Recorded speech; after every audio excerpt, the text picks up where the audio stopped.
And joining us now from Baghdad, our correspondent Michael Ware. Michael, thanks very much. The New York Times published a chart today. It says it got from the U.S. military's Central Command, which oversees the entire region, including Iraq. And it's very ominous because it shows the current level of violence in Iraq right now, getting ominously close to chaos as opposed to the other side, which is peace. Does this square with what you're actually seeing on the ground? Well, Wolf, the short answer is absolutely.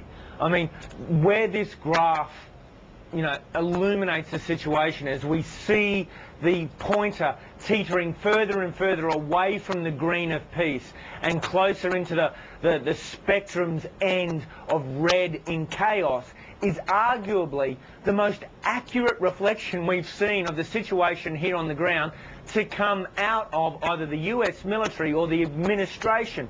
I mean, despite the tonnage of words that comes from politicians and generals and commanders trying to put things within a certain political reference, here it is, and you see it for yourself in this graph.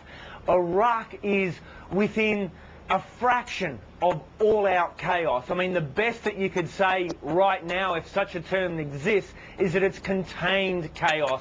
All that it needs now is for it to break out and to be unleashed. I mean, when you walk on an Iraqi street today, when you go down any avenue here in Baghdad, the most dominant feeling, the most gripping emotion among ordinary people is fear.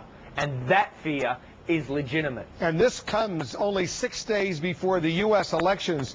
Elections which are clearly being dominated by what's happening on the ground in Iraq. You've been doing a lot of reporting on the rift, on the strain in the relationship between the Prime Minister of Iraq, Nouri al-Maliki, his government, and the Bush administration. And it's now surfacing to a certain degree in terms of the U.S. abandoning some checkpoints around Sadr City where their suspicion is this American soldier could be held. What's the latest on that front? Well, what we saw yesterday is that following a demand by the rebel anti-American cleric and the leader of the Jaish al-Mahdi militia, Muqtada al-Sadr, for a general strike, civil disobedience in Sadr City until the checkpoints and the lockdown was removed, is that, by lunchtime, we have the Iraqi Prime Minister, in his words, according to his statement, ordering that these checkpoints be opened. And within hours, the permanent checkpoints that existed before the lockdown and still exist now, which were closed, suddenly opened. Other temporary checkpoints in another part of the city, which were designed primarily to serve the hunt for the US soldier, were completely removed.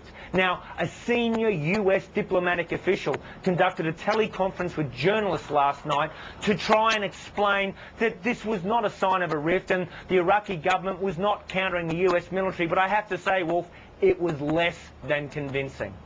Michael, thanks very much. Michael Ware reporting for us.